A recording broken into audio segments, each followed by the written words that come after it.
Alors, je voudrais revenir sur les rapports Soleil-Lune, qu'a bien étudié d'ailleurs Dan Rudyard, qui, à mon avis, est parmi les astrologues du XXe siècle celui qui a peut-être le mieux compris les bases de l'astrologie.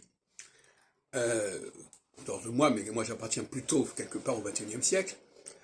C'est que ce qui est important, c'est pas l'entrée du Soleil dans un signe, ce sont les lunaisons, ce sont les conjonctions Lune-Soleil.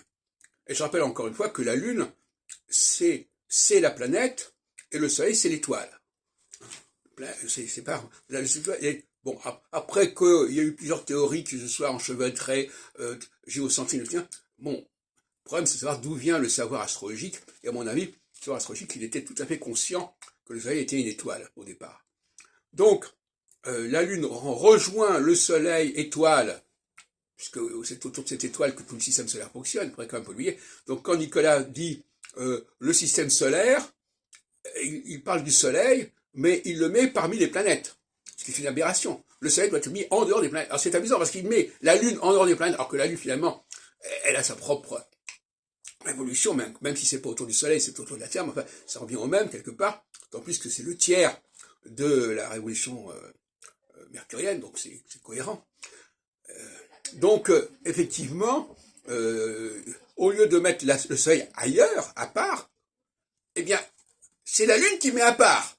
Et il met le Soleil avec Mercure et Vénus. Ça ne tient absolument pas debout. Alors, donc finalement, nous avons là un système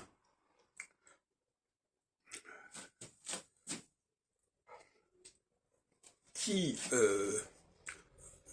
où c'est, comme dit Rudyard, la Lune qui rejoint le Soleil, et quand elle le rejoint, le Soleil est un marqueur. Alors, c'est tout un problème sur le rôle des étoiles fixes. Moi, j'attache beaucoup d'importance aux étoiles fixes, mais j'en parlerai. Pour moi, l'étoile fixe, c'est l'élément de conjonction. C'est-à-dire qu'il n'y a pas de cycle planétaire sans une conjonction planète-étoile fixe. Mais l'étoile fixe va renvoyer au zodiaque.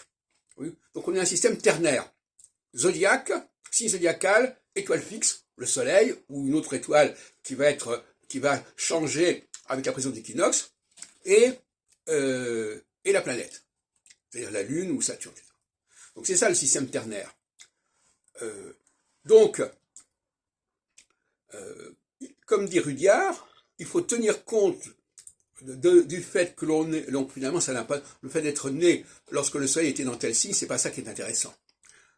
Comme dit Rudyard, en réalité, on est avant ou après une conjonction Soleil-Lune, et c'est ça qui est important, et la conjonction Soleil-Lune détermine une structure en 4 points, hein, nouvelle Lune, pleine Lune, quartier Lune, et donc on retrouve le 4 qu'on retrouve dans les 4 saisons, etc. Donc, voyez-vous, c'est un système quaternaire qui se retrouve aussi bien avec le rapport Lune-Soleil qu'avec le rapport Saturne, précession d'équinoxe, enfin, et axe équinoxiaux solsticiaux.